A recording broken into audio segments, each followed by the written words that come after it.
Hello and welcome here once again live from Munich for another episode of the YPT Transplantation Learning Journey 2018 Best Bits. And in this evening we're all talking about social media in transplantation. What does it mean to transplantation professionals? What are the opportunities? What are some of the challenges? And why should you care about this topic? And we'll try to give you some practical tips and advice on how you can use social media to your benefit. And to do that, I'm joined by three very interesting professionals. On my far left is Irene Bellini from the UK, and you were actually a speaker here today in the TLJ-meeting about social media for transplantation professionals. Next to you is Sushma Shanko. You're from Oxford in the UK, and you're actually, we've just found out, I tried to Google you today. You're nowhere to be found on the web. You're a social media antagonist. So let's see if Irene is able to convince you. And next to you is once again today, Zeeshan Akthar. You are the president of the YPT, the Young Professionals in Transplantation. That's right. Thank you very much for having me back. Yes, and good to have you with us back again. Let me quickly explain the ESOT Transplantation Learning Journey is a week where all the meetings of all the subsections and committees of ESOT come together here in Munich and kind of have their meetings adjacent to each other. So we started off yesterday with the Alita and Akita meeting, which is all about liver and intestine transplantation and kidney transplantation. Those two meetings continue throughout half of today. And then in the second part of the day, the basic science meeting started, the vascularized composite allo transplantation meeting started, VCA, and what am I missing? And ETAP, of course. The European Transplant Allied Healthcare Professionals started their meeting today, which will last into tomorrow. And you guys were part of this meeting, and what we'll try to do is dig up some of the best bits. So Zeeshan, let's start with you. What is your best bit of content you found today? Again, it's been another fascinating day at the Congress. I think the highlight for me, in addition to the social media stuff, was talking about some of the ethical challenges that we see in transplantation. Michael Boss gave a fascinating talk on some of the challenges that we see ethically in transplantation. And I think oftentimes when you're kind of doing your surgical day-to-day stuff, you don't think about that element too much. So for me, that was a real highlight today. And what was the key ethical dilemma that stuck out for you? Well, I guess there were a couple really that stuck out. One was a bit about donor choice, basically. If a living donor chooses to give their organ to a particular type of person or person, how does that, what's the ethical basis behind that? And he gave an example that I thought was fascinating when he talked about a living donor who decided that they wanted to give their kidney away, but only to a white Caucasian recipient. Mm-hmm. And I think that, that was very fascinating because, we don't see that happen very often. I think it sparked some discussions amongst ourselves really about how we felt about that and how that would work. Yeah. Sushma, is ethical dilemmas on your agenda as a young transplant professional? Yeah, I was at the same talk and actually we found it absolutely fascinating. And the interesting part, I thought, of what Michael Boss was talking about is how that particular case implemented policy. It was back in the 1980s. And what it did was swing public opinion to say that actually that's not acceptable because that donor was allowed to pick what sort of recipient the organs would go to. And so it swung things in the completely opposite way and regulations became very strict. And then another case turned up in, I think, the first 10 years of the 2000s, where the reverse sort of happened, where they had a very sad case of the daughter of a kidney transplant, potential transplant recipient on a waiting list dying very suddenly whilst being worked up to donate her kidney to her mother as a live donor. And unfortunately, the authorities then said that they couldn't give her kidney to her mother. And her mother then eventually died on the waiting list. So then there was, again, a re-valuation of how things should be. The regulations had swung from one extreme to another. And it's now opened the debate for a much more flexible donor-directed donation for recipients, which seems much a better choice. Listening to this, I'm wondering, so who owns the rules and regulations of how we handle these dilemmas? Where is that governed? Who decides whether we do this or not? Have you found that out here today? Well, oftentimes it's the country itself will have a structure in place. But actually what was clear to me that there were a number of emerging ethical issues whereby actually there's no consensus really. And I think one of the things that was talked about was transplantation in cognitively impaired recipients. And I think the guidance on that still remains probably not quite well developed. And I think that's really where, societies such as European Society of Organ Transplantation could begin to develop some clearer guidelines for countries. And so to make sure that actually there's not that much country-to-country variation in those models as well. Yeah, and I guess kind of tied into the key topic of today's show, which seems somewhat out of the key content of transplantation. I mean, there's already so much scientific knowledge to gather about how to do proper surgery, how to actually suppress or deal with immunosuppression, all that stuff. And now there's these extra topics like social media with Irene, but also let's stick with the ethical dilemma. Why would you say is it important for transplant professionals to know more about this and to also dig into this part of the field? Well, I think, I hope you guys would agree, you may not do, but transplantation is very special when it comes to ethical dilemmas because it throws up things that actually don't exist in other specialties, like colorectal surgery, for example. And I think when we're doing the surgery, we should be really understanding about the wider implications of what we're doing and the implications for society.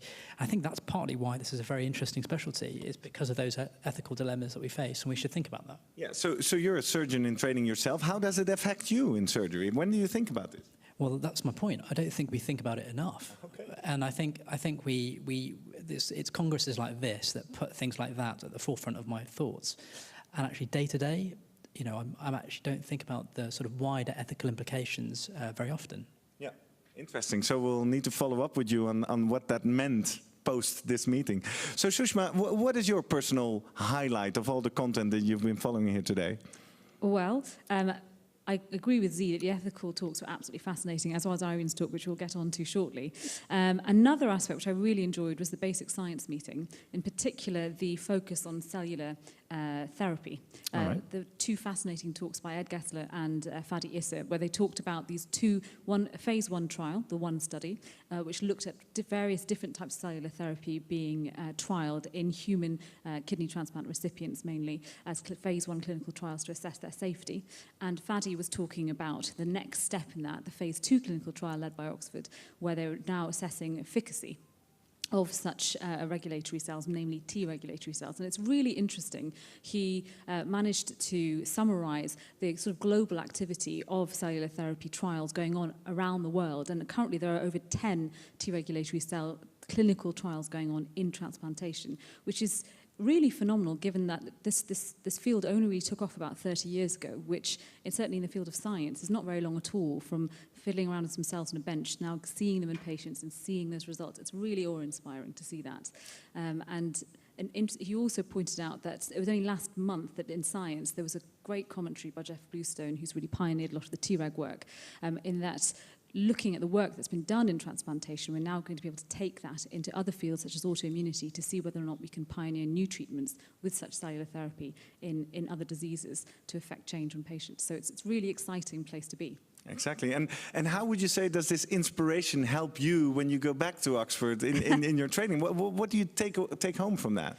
Well, I'm also involved in research, particularly with cells, a different type of regulatory cell, a B regulatory cell, which is still a very new field, probably 30 years behind the T regulatory cell field, perhaps.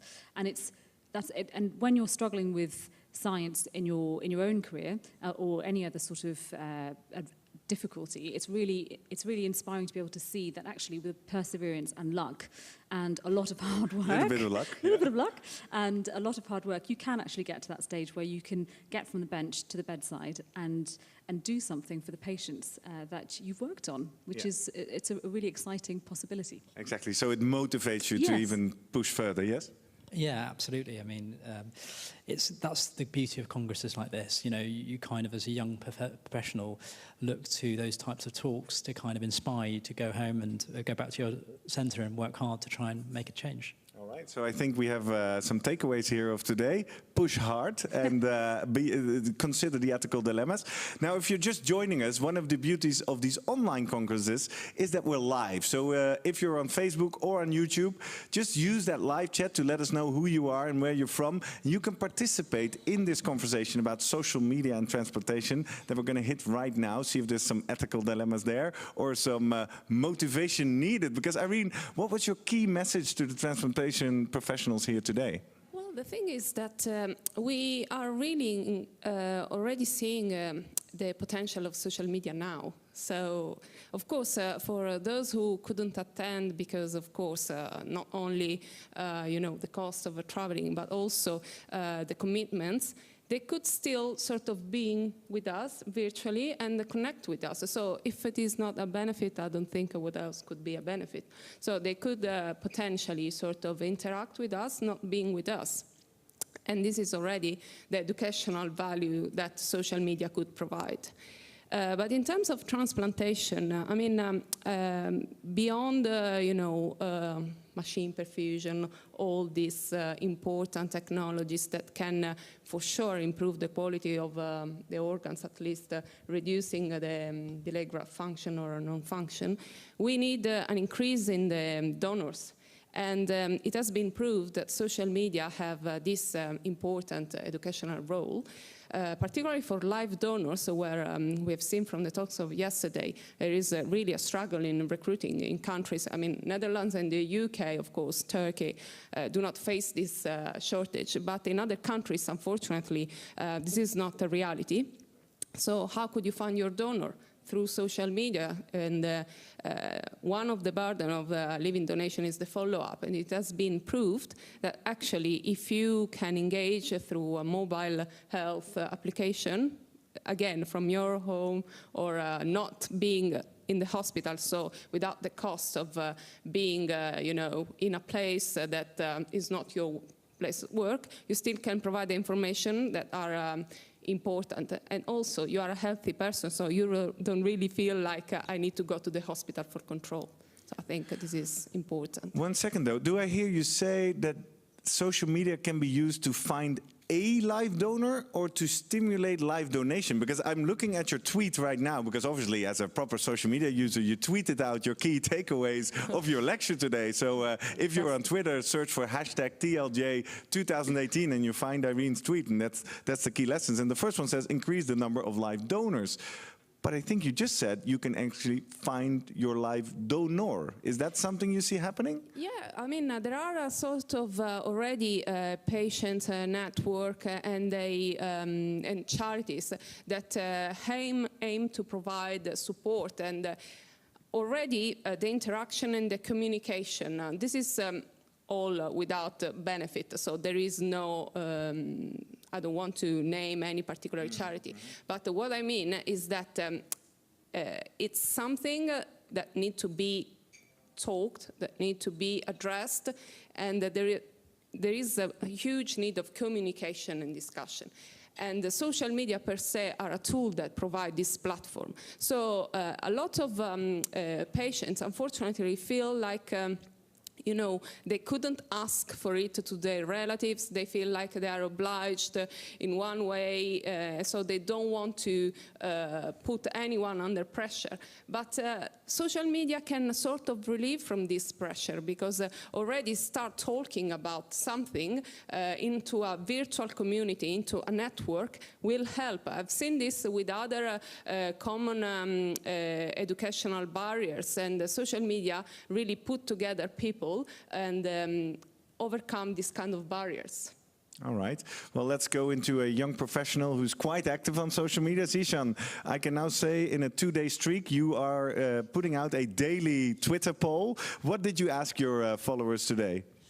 Well, I don't have that many followers, actually, but I asked my... First takeaway, follow Zeeshan on Twitter. What's your handle? Yeah, I actually don't know my handle. That doesn't help. It's at Zeeshan Akthar 19. So it's his first name, last name 19. What is the 19? Is that your age? No, it was just, I think there are 19 Zeeshan Aktars in Twitter, and I think I got there a bit late. So tell us about the poll. So I was at Irene's talk. It was fascinating, and one of the things that we were talking about was how much time do you spend on your phone? Because that's a real behaviour change that we've seen in the last sort of 5-10 years. A lot of people spending a lot more time on their phones, obviously, for obvious reasons. And so we wanted to ask the transplant community, how much time do you spend on your phone? Shall we uncover the live results? Because I'm on Twitter, as we see. If I answer this question, I wish it was less than an hour. I'm afraid it's more than 3. Well, I'm actually changing my behavior. Let's go 2 to 3. And I vote. Oh, wow. So the results show the majority, 40%, 2 or 3 hours, or even +3. What does that tell you? First of all, where are you?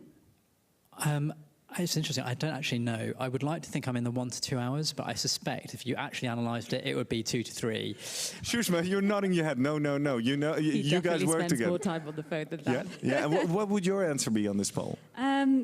Probably, because I suppose it depends what you mean by being on the phone. If you mean things like checking emails and messaging friends or colleagues, then it probably would be 2 hours, I think, realistically. But if it's how much time you're spending on your phone and social media, it would be less than an hour. Exactly. Well, we'll get to your social media use in a second. All right. And how do you tie this into Irene's talk then, Zeeshan? We're on the phone all day. Well, you know, it's... social media is getting into everybody's life, right? And we're spending so much time on our phones. And really what social media is just a communication platform. And it gives us a voice. And so if you're on the phone, you can suddenly communicate rapidly with multiple people. And that's really where it's a tool. And so it allows us to communicate to large swathes of people quickly. And we're spending so much time on our phones that actually that seems to be the way that most people are communicating today. Exactly. Now, you're talking general, seems to be, is a platform. Let's zoom in on you. What benefits do you get from using social media as a young transplant professional? Well, I actually predominantly use social media for communicating on issues related to transplantation, and I use it mainly in my capacity as chair of the YPT committee. And it allows me to broadcast across a range of topics that may be relevant to young professionals. And actually, I think anybody who's in kind of trying to build a leadership role or trying to build some element of a society, actually it's really important to engage with social media because it is the best and biggest way to try and get your voice heard. Let me repeat the question. What benefits does it give you? The ability to talk to a large swathe of people. I think that's I can't email hundreds of people, or actually in my case about 50. I can't do that easily in a very personalised way and get sort of real-time interaction with them. Whereas in social media you can do that. Yeah. And what channels are you on? We see you on Twitter. What else do you use? I only really use Twitter. Okay. You're not even in the YPT Facebook group? No, I am, but I'm not very active. Okay, good. So, Sushma, let's zoom in on you. Because as I said in the beginning, I Googled you today. Can't even find you. You're not on the channels. Why is that? Well, I think social media can be used in two ways. Well, at least two ways. One as in a personal perspective, and the other obviously in a professional way. And I think from a personal perspective, I'm quite private. And I am on Facebook, but not on any of the social media platforms. But also, it's very time-consuming, extremely time-consuming. And from a professional point of view, I think it has great power to achieve quite a lot. If you look at somebody like Frank Dorr, for example, who's an extremely rampant user of social media. Yeah, I wonder if he's watching already. Frank, if you ever come across this video, let us know in the comments right now. I admire very greatly what he does, but what he does takes a huge amount of time and a huge amount of effort. And I think with great power comes great responsibility. We're going to use great phrases. And I think in order, especially as a professional and a transplant professional, where you may be affecting and influencing a huge number of people, a lot of whom you don't know who's listening. And you may have a lot of patients listening as well. And I think as a responsible professional, you have to be very careful about what you say. So it has to be through a filter and through a lens. And I think you have to have the time in your day and the motivation in your day to do that well. And that's where you say, it's not for me because I don't. Can I just comment on that? So I think I don't think Frank would mind me saying he's a great user of it, and actually he's an influencer in transplantation because he engages, and actually that means what he says gets to a lot of people. And so I think from my perspective, anybody who's kind of trying to build a leadership position for themselves, a career that wants to influence other people, I think that's social media is such a tool to do that. Now, Irene, let's take these two arguments that Sushma has to you, because have you heard that argument before? I'm not on social media because I don't have time. Well, the thing is that if it depends, you are making an investment because, for example, there are lots of journals that even before releasing an article, they start tweeting it and say in press. So if you are doing research as an academic, you definitely need to, I think, engage with social media because you can already see what's the debate. And you can engage with other professionals on your field, again, all at once, as Z was saying. Otherwise, you have to send thousands of emails and wait for them to answer your emails. So in terms of utility, this is definitely something that the other kind of educational tools cannot provide. Before you go into the next one, how much time a day or a week do you allocate to social media personally? Well, I normally connect early in the morning, just to see what's going on. In bed? Right after the alarm? Well, no, during breakfast. Okay. You know, there are... No breakfast newspaper, social media. Yeah, exactly. No, Right. I'm not very sort of fan of papers. I just like electronic work with my laptop, or so I just want to see what's going on, not only in terms of scientific community, but also what's happening. Because, and then, of course, reading the emails, but if we look at social media generally talking, I would say even WhatsApp is social media. So perhaps I keep doing this because, for example, at work, unfortunately, there is no service. So we use the internet and we communicate through WhatsApp with my colleagues.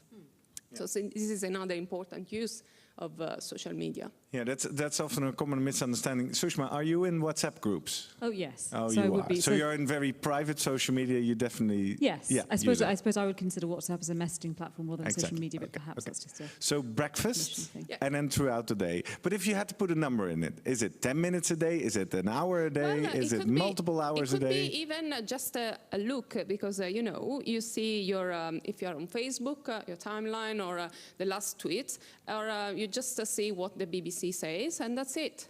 And then if you are not interested in reading something, I'm keen to read a lot, okay? So I really like, I see an article and then I go for it and I read it, download it. So I might be quick and I think I've spent 5 minutes or it has been already 10 minutes. But normally I connect, I see what's in that moment and then I switch. I don't stay hours there because I don't have the time.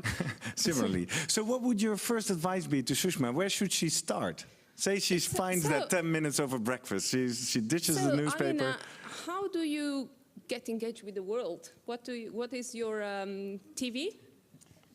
So I do use the internet for that sort of information, but I suppose I go onto the BBC website or I'll go on to one of the newspapers that I read, that sort of thing. But I think what you're saying is very interesting, and I know that is definitely a wide prevailing opinion of many people.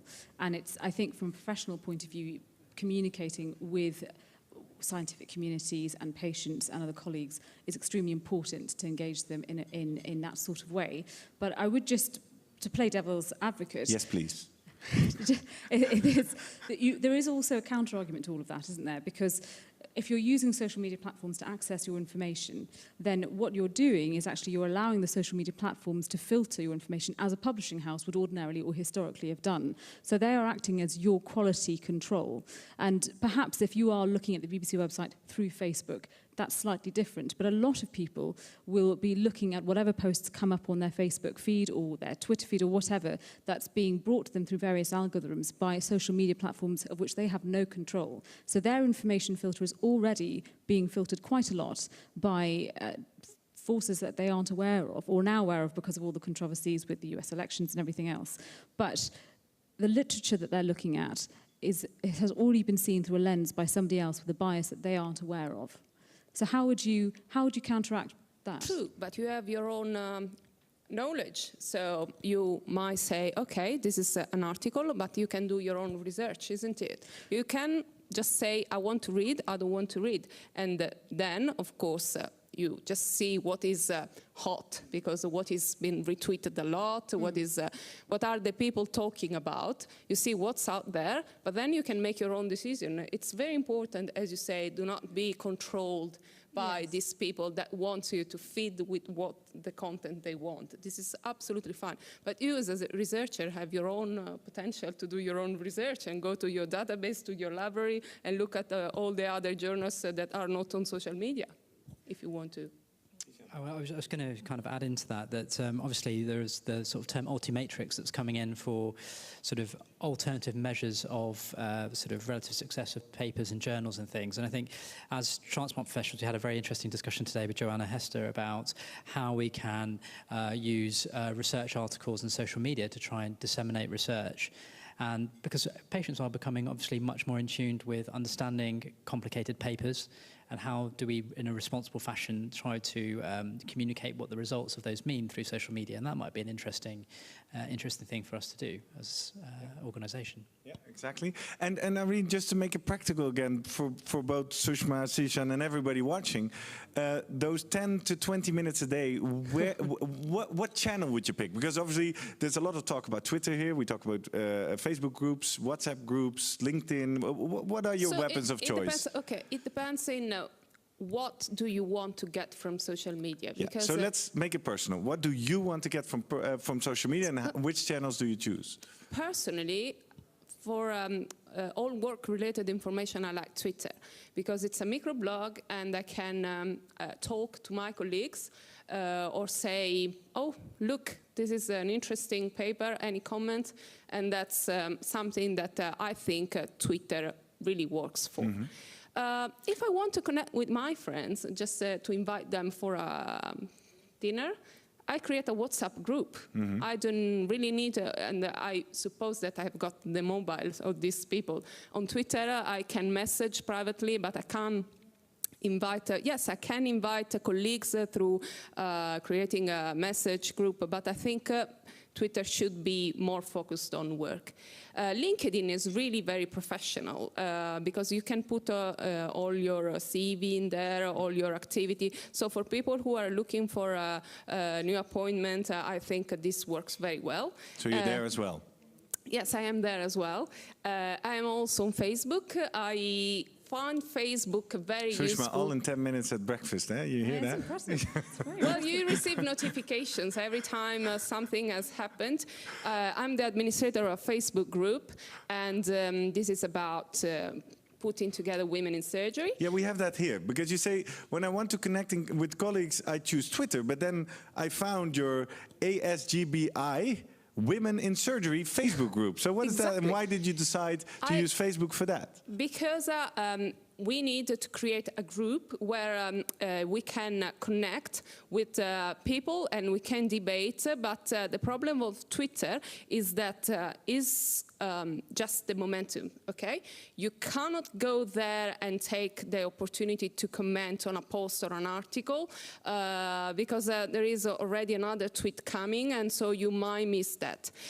On Facebook, the advantage is that you can build your own community, so you can sort of, how can I say, select the people who will be in a closed group, and this could work very well for a focused discussion, for a focused topic. And the other important thing is that you can come back and comment on that topic, edit your post, that you cannot do it on Twitter. So you either delete, either you leave it. So for different purposes, different platforms. All right. Yes, Sushma?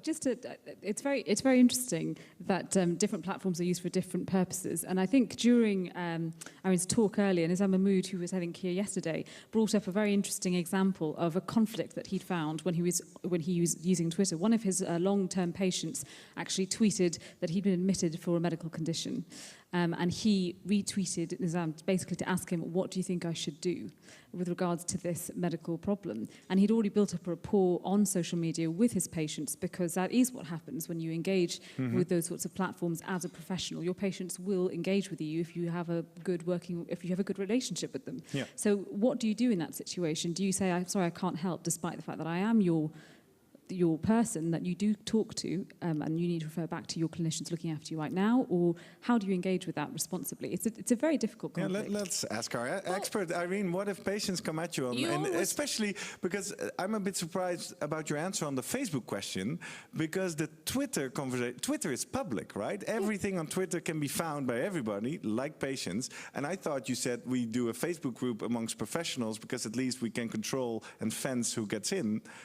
You actually named the argument of the timeliness of the post. So what happens if on Twitter a patient comes after you? Well, the thing is that everyone is allowed to be on Twitter, and I've got a lot of patients already I follow myself. But there is a place for everything, okay? Medical advisors, you always talk as your own person, your opinion. There are websites that are for organization, but if you are giving an advice to it, you are talking on your own capacity, on your own personal view. And this is, I believe, not the right place to give clinical information or clinical guidance. So I always keep myself as a doctor and as a person on social media. This is not something that should be, in my personal view, mixed. So your answer to that patient would be, this is not the place where I discuss with you, or you just ignore them? I might not even see that tweet. I don't know. All right. And isn't there a risk of then other people seeing you ignoring your patient, or you don't? It's not about ignoring, or it's a place where advice could be. And I think if I know the patient, I may invite him to come to clinic and talk to me. If I don't even know the patient, how could I answer his clinical question, her clinical question, if I don't know all the information and background? And you don't even tell him that? You just let it go? I don't know. I mean, it's not about telling. It's about I might not give you the right advice. So it's on your behalf to go and talk to your own doctor. Of course, I'm more than happy to help, but I might not give you the right advice. Exactly, because Twitter is only 160, no, what is it now? 280 characters, right? Just to tap into our live audience here, because it's not a real question, but it's someone building upon it. It's Vita Steina. As far as I can see, she studied in Riga, so we truly have a traditional or international audience. She says, he or she, I actually can't tell. Most of social media users are young people, and luckily, she defines young is under 40, yes. And that is the same age that is best for organ donation. So social media is the main channel to increase knowledge about the topic to the audience. Social media campaigns are great tools to access the audience, and results in Greece, Turkey are successful. I agree. Yeah, you agree. And you recognize that as well? Yeah, absolutely. I think it's a great way to raise great tool for awareness. campaigning, just not for you. Well, I think it's a fantastic way to raise awareness and to get information out there to the right patient groups and to the right people as well. I mean, going back to the ethical talks that Michael Boss gave earlier on, at the beginning of his talk, he touched upon how it can actually be very tricky at the time of organ donation when the deceased has said they want to donate their organs, but the family disagree. And then it can, whilst legally, most of the time, the family's wishes they don't really have any standing. If you overrule the family's wishes, that's extremely difficult from an emotional point of view and also possibly from a moral or an ethical point of view. And it does huge amount of damage to the field and the reputation, because then less people are likely to then want to donate if it's going to create this huge amount of tension at a very difficult time for your family. And the way to get around that is to raise awareness and acceptance in the general population. So I think social media is an extremely important tool for that sort of thing. Interesting to hear from you. Well, Zeeshan, as I am also looking at the time and know that you need to catch a plane, what would be your final question for Irene? Well, I mean, do you think that social media is going to become the next platform for us to review articles for journals? Do you think that's going to be a future for us? I need to step in here, because using social media in that sentence doesn't make sense, because what social media do you mean? Well, I mean, you alluded to earlier that, about retweeting and using that as a metric for assessing the quality of something. Are you saying, were you implying that that the number of retweets on the articles that I publish will be a metric for how good they are or bad they are? I personally think that altimetrics should be considered, okay?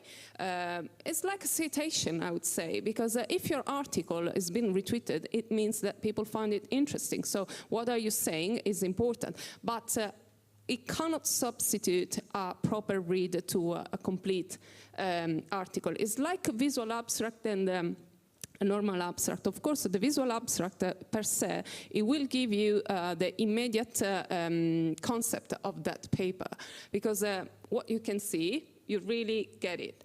But still, a good read of even the abstract will not be sort of the same.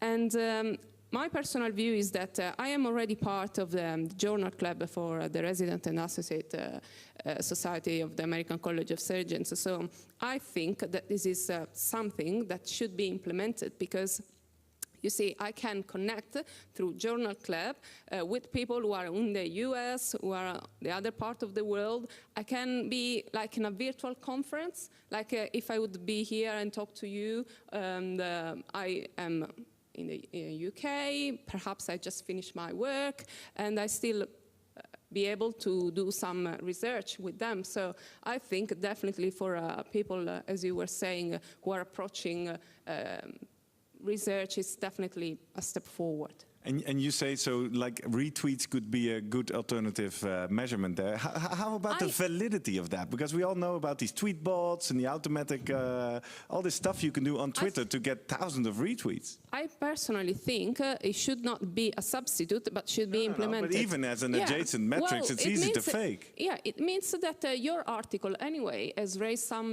interest in the community, because otherwise nobody would have retweeted. If you are good in posting it, and there are always way around. But personally, I think Altimetrics should be part of the citation. I mean, my slight concern is if Donald Trump were to retweet any of my journal articles, what would that mean? Because obviously, I mean, would make you instant famous. Yeah, and if he's listening or watching, you know, if he could do that, that would help my career probably to some extent. Exactly, and you're on the big road to fame, being on the YPT Best Bits here every day. So, Sushma, to wrap up, I would like to know, having this chat about social media, what do you take away from this? I think that social media is a very important and exciting tool in the future, and it should definitely be embraced. Yeah, but now make it personal. What is your personal takeaway? What are you going to do different? Or are you happy the way you are now as a very passive social media user or non-user? Well, I think using Twitter for retweeting concepts and principles such as promoting organ donation, those sorts of important issues, is a very useful tool, and that's something I would certainly consider. I personally wouldn't be retweeting articles and communicating with patients personally, because I think I would feel quite conflicted. Yeah, interesting. Zeeshan, what do you take away from this chat? Yeah, I think consulting over social media is definitely a no-no, but I think it has a real place for trying to galvanise communities. So like the transplant community, it actually is quite a good place to kind of get everyone together to share a common voice outside of congresses. So I think it really has a place there. Interesting. Well, I think with that we conclude our topic on social media. Irene, if you feel stressed and you want to get your plane, go ahead. We'll spend a few more times, if you're just joining us, talking a little bit about the young professionals in transplantation, what this means and what you guys do. Because yesterday, Zeeshan already kind of gave us a peek behind the curtain that you're involved in a very interesting project, Sushma. Can you tell us a little bit more about that? Yeah, it's pretty exciting, I think. So we are in the middle of organising what we call the YPT Fellowship. And what we want to do is draw people in from across Europe who are part of ESOT, but perhaps aren't as engaged as we would like them to be, to give them more opportunities within transplantation to understand or improve their knowledge base and experience. So what we're looking at is trying to engage the countries within Europe which have a lower transplant activity compared to the rest of Europe. And so this is typical? So the way we've worked it out is we've looked at the transplant activity across all countries within Europe over the last 3 years. And the countries in the lowest third of that activity will be eligible to apply for these fellowships. The people from those countries will be eligible to apply for these fellowships. And the idea is to promote a cultural and an educational exchange with the successful fellow or successful candidate being able to go to one of the transplant units within the transplant community of a higher transplant activity to perhaps gain a better experience, to learn how things could be done differently, and also people in that host unit to understand the challenges faced in places where exposure and support isn't quite as good or as easy to access. So we're hoping to sort of create that sort of collaboration to open up the lines of communication as well across different parts of Europe, which I think is very important. Yeah, sounds very interesting. And how far from the market is this plan? Is this already in place? Yep, so it's very close. We have the funding in place, and we will be launching and opening up the fellowship for applications in January, and the applicant should have been selected by beginning of March. The idea is that they'll then be able to embark upon an observership, essentially for either between 1 week to 2 months abroad at a host unit elsewhere, where they'll be supported to, first of all, perform perhaps a needs assessment and create some sort of quality improvement project or audit or whatever it is that they feel is important to them, which they can then take back to their own unit and implement or use to improve their own experience and the experience of their colleagues as well. The idea being that 6 months later, they come to the ESOT ESOT conference with a mentor from the host unit to present their findings, present their experience, and hopefully we can then move on to the next year and the next chapter of it. Very interesting. And is there anything that people either here in the room or our viewers online can do to get involved and support the fellowship? Is there anything you need? Well, they could retweet it. They can definitely retweet it and reshare this video, do that. But you have enough hosts, paces or applicants? That's a great point. Hey, we have the camera anyway. Yes. So we will shortly start making inquiries as to different host units who would be able and capable and have the facilities in order to be able to host that sort of thing. And certainly once we do start getting in touch, and we would very much like for people to reach out to us as well and offer their services and their generosity. Great, good to hear. Thank you very much. Thank you for sharing that. Irene, thank you for staying with us all throughout. Zeeshan, Sushma, thank you for co-hosting with me here today. And thank you for watching the YPT Best Bits of the Transplantation Learning Journey here live from Munich. And I have good news for you. If you're still watching this, you must be enjoying it. Then know that we'll be back at the same place, same time tomorrow. That is 6:30 Germany time, so that's 5:30 UK. And you figure out your own time zones wherever you are in the world. And tomorrow, we'll be talking with people from the TLJ-meeting, and we'll be talking about the 360 in patient care. And we'll look out at mobile apps for patient management and all of the other best bits coming out of this meeting right here live on Facebook and YouTube from ESOT. So we hope to see you back tomorrow.